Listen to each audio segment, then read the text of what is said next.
मध्य प्रदेश के भोपाल में छत्तीसगढ़ के पूर्व डिप्टी सीएम टीएस सिंहदेव ने मध्य प्रदेश कांग्रेस कार्यालय में प्रेस कॉन्फ्रेंस करते हुए देश में लागू जीएसटी व्यवस्था को लेकर कांग्रेस ने एक बार फिर से सरकार पर हमला किया है। देश में कांग्रेस पार्टी ने आज के दिन 12 जगह पर एक साथ प्रेस कॉन्फ्रेंस की और जीएसटी को लेकर सवाल उठाए। देश में 12 जगह आज प्रेस कॉन्फ्रेंस हो रही है। दिल्ली में भी अभी 1 बजे ही प्रारंभ हुई होगी और मुद्दा जीएसटी का है।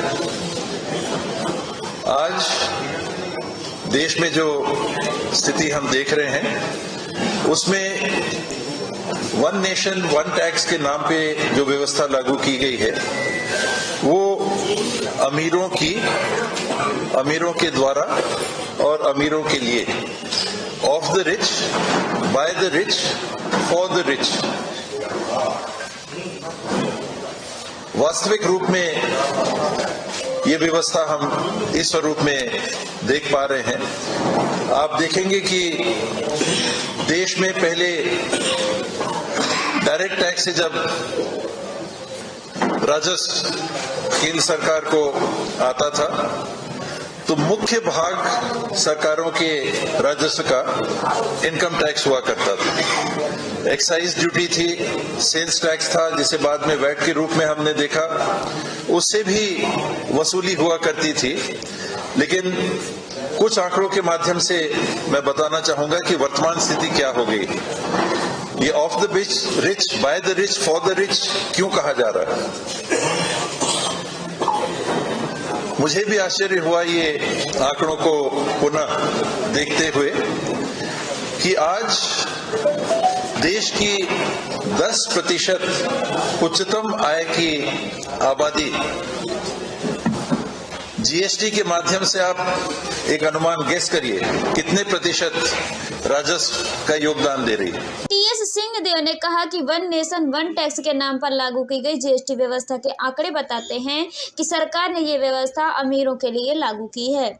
उन्होंने कहा कि देश की उच्चतम आय वाली 10% आबादी से मिलने वाला जीएसटी कलेक्शन मात्र 3% है, यानी उनका देश के विकास में राजस्व सहयोग मात्र 3% है। 3%।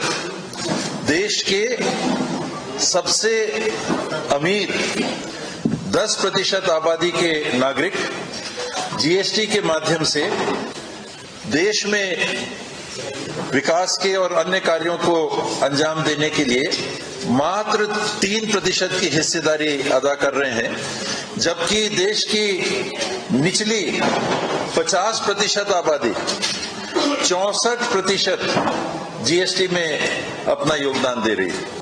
ये of the rich, by the rich, for the rich क्यों कहा जा रहा है?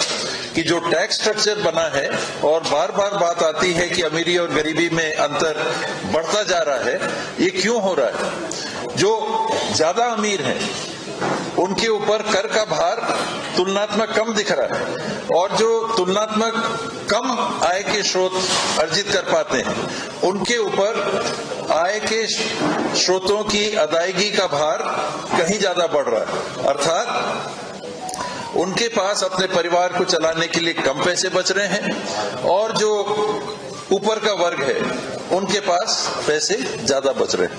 3% टैक्स 64%, 10%, 50%, 5 गुना भी कर दीजिएगा तो 15% और 64%। ये योगदान है और यही कारण है कि जो जितने अमीर हैं उनके पास ज्यादा पैसे बच जा रहे हैं अपने आप को। और टीएस सिंहदेव ने कहा, आज अमीर आबादी केवल 3% जीएसटी दे रही है, वहीं देश की निचली 50% आबादी 64% जीएसटी में राजस्व दे रही है। उन्होंने कहा कि पहले इनकम वेट टैक्स की व्यवस्था थी, लेकिन आज टैक्स को एक साथ कर दिया गया है। लोगों को तो खास फर्क नहीं पड़ता, छोटे स्तर के काम करने वालों के ऊपर एक और बोझ आपने आर्थिक डाल दिया जो निरंतर चला आ रहा है। ये जीएसटी का एक स्वरूप है। एक और स्वरूप जो शायद दुनिया में शायद किसी देश में ना हो, आज भारत में 9 जीएसटी के स्लैब विद्यमान है। 0 से अगर आप चालू करें और 28% प्लस सेस तक आप ले जाएं तो 9 टैक्स स्लैब जीएसटी के विद्यमान है। जब जीएसटी की चर्चा हो रही थी और कांग्रेस पार्टी इसके खिलाफ कभी नहीं रही, लेकिन लागू करने का एक व्यवहारिक तरीका होना चाहिए, जिसे परिकल्पना की गई थी नेट न्यूट्रल रेवेन्यू रेट की, कि एक जो आपको टैक्स मिल रहा है, सरकारों को राजस्व जो प्राप्त हो रहा है, जिससे आम जनों के लिए हमको काम करना है, तो कितना राजस्व प्राप्त हो रहा है एक्साइज और वैट सेल्स टैक्स के माध्यम से, और नई हम व्यवस्था लाएंगे तो क्या टैक्स होगा जो आमदनी सरकार के राजस्व को बरकरार रखेगा, और वो लगभग 14 या 15% आंका गया था। देश में जीएसटी के 9 स्लैब जो और कहीं नहीं। उन्होंने कहा कि जीएसटी स्लैब पर नजर डालें तो सरकार ने 9 स्लैब बनाए हैं, यानी 0 से 28 तक 9 अलग अलग स्लैब हैं जो कहीं और नहीं है, और उनके हिसाब से उपभोक्ता को जीएसटी चुकानी पड़ रही है। उन्होंने कहा कि सरकार ने इसे लागू करते समय बड़ी बड़ी बातें की थी, कांग्रेस ने तब इसका विरोध नहीं किया था, लेकिन आज जीएसटी व्यवस्था से आम आदमी पिस रहा है और अमीर फायदे में है। हम इसका विरोध करते हैं।